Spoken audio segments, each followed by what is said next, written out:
جو کسی سے ڈرتا نہیں، اگر ٹی وی کے اسٹوڈیو میں بھی پہنچتا ہے وہ، تو وہاں پر نماز کا وقت ہو جائے تو پہلے وہ نماز پڑھتا۔ اسد الدین اویسی صاحب، آپ کہیں گے کہ جھوٹ بولتے ہو، میرا سفر ان کے ساتھ ہوا، پروگرام میرا ان کے ساتھ ہوا، میں نے اس بندے کو بہت قریب سے دیکھا۔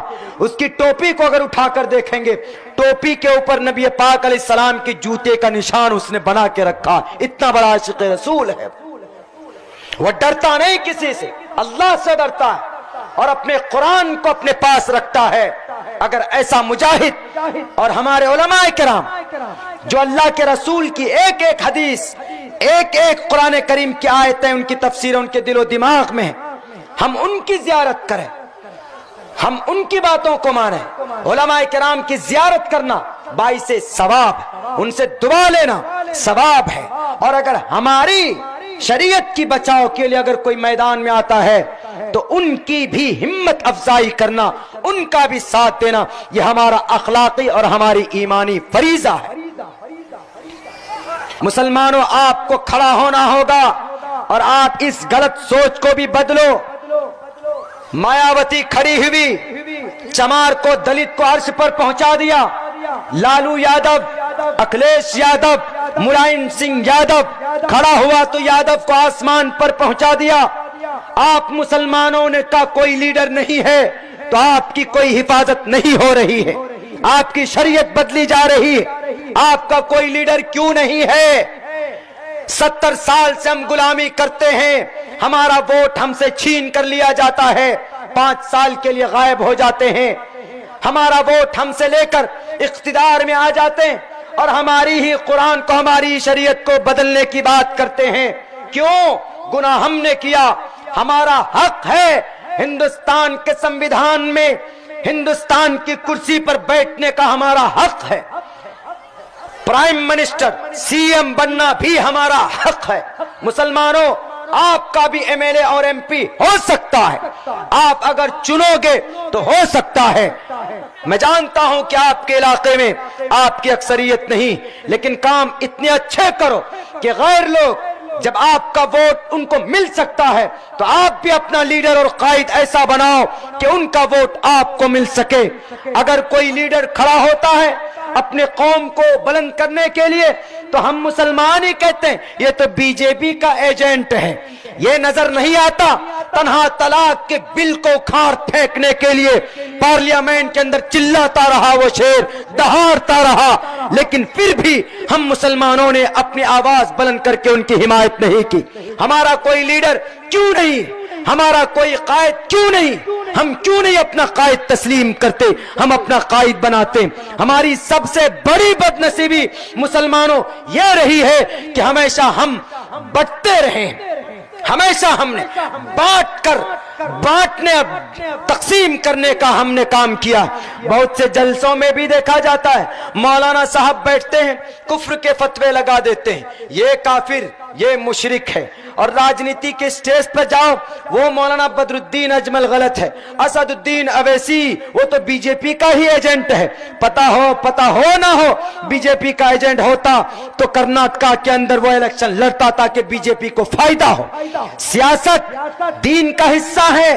اگر کوئی ہمارا عالم دین ہم سے کہہ دے کہ مولانا عبداللہ سیاست دین کا حصہ نہیں ہے، اس لیے میں اس سٹیج پر بولتا ہوں۔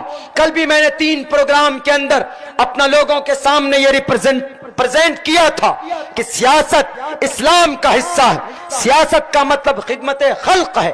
اس دھرتی کے سب سے پہلے پرائم منسٹر حضرت عمر فاروق تھے۔ اگر ہم نے سیاست کو غلط سمجھا تو یہ ہماری بد نصیبی ہوگی، یہ ہماری بھول ہوگی۔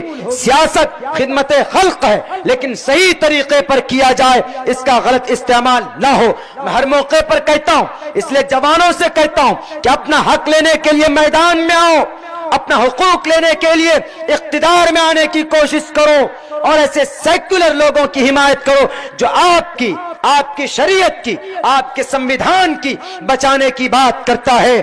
آپ ایک پلیٹ فارم پر آؤ، آپ سبق لو ان لوگوں سے جن کے 33 کروڑ خدا ہے، وہ ایک پلیٹ فارم پر ہیں۔ ہمارا ایک خدا، ہمارا ایک نبی، تو ہم 33 کروڑ پلیٹ فارم کے اندر کیوں بچ جاتے ہیں؟ یہ ہماری بدنصیبی، یہ اس ملک کی، یہ اس ملت کے مسلمانوں کی، یہاں کے بسنے والے ایک ایک کلمے پڑھنے والوں کے لیے بدنصیبی ہے کہ آج تک ہمارا کوئی لیڈر ہم نے نہیں چنا۔ اگر کوئی بنتا ہے کہتے ہیں کہ یہ تو بی جے پی کا ایجنٹ ہے۔ مسلمان ہے ہی کتنے ہندوستان میں کہ بھئی یہ مسلمانوں کی بات کرتے ہیں۔ مثال دیتا ہوں میں، کرناٹکا کے اندر کانگریس 72 سیٹ ہے، جے ڈی ایس 38 سیٹ ہے۔ سی ایم کون ہے؟ جے ڈی ایس کا۔ ہونا کس کو چاہیے؟ کانگریس کا، کیونکہ اس کی 72 سیٹ تھی، لیکن نہیں، کم سیٹ ہے۔ انہوں نے دھمکی دی مجھے سی ایم بناؤ گے تو تیرے ساتھ رہوں گا، نہیں تو ادھر چلا جاؤں گا، ان کے ساتھ چلا جاؤں گا، پھیکو لوگوں کے ساتھ چلا جاؤں گا۔ کانگریس نے سوچا کہ ارے صحیح کہہ رہا، دے دو کرسی۔ ہم بھی مسلمان یہی چاہتے ہیں، ہمارا اگر پورے بنگال یا پورے بہار میں اگر 40 سیٹ ویدھان سبھا کی آتی ہے تو 40 سیٹ تو ہوگی۔ ہم مجبور کریں گے بہار کے گورنمنٹ کو کہ اگر تم نے ہماری بات نہیں مانی، اگر تم نے ہمارے علاقے کو ترقی کے لیے پیکج نہیں دیے تو ہم 40 سیٹ لے کر ادھر چلے جائیں گے۔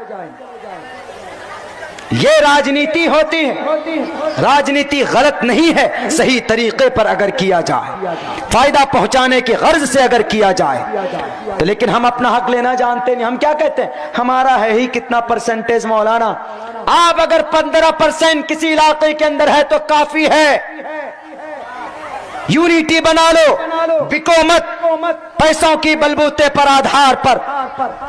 تب دیکھیے کہ ہندوستان کا ظالم لوگوں سے ہمارا ہندوستان کیسے بچتا ہے۔ جھوٹ بول بول کر، دھرم کے نام پر لوگوں کو بہکا بہکا کر آپ کا حق مار لیا جاتا۔ آپ اپنا حق لو اور اللہ کا حق پورا کرو، انشاءاللہ دیکھیں انقلاب کیسے برپا نہیں ہوتا۔ لیکن یہاں بہت بڑا ایشو یہ ہے، بہت بڑا ایشو یہ ہے میرے مسلم بھائیوں اور میرے ہندو بھائیوں، اس ملک کے اندر اور خصوصاً ہم مسلمان بھائیوں کے لیے کہ ہم لوگ اپنا حق نہ تو لیتے ہیں، نہ لینے کی بات کرتے ہیں، چپ چاپ ہو جاتے ہیں۔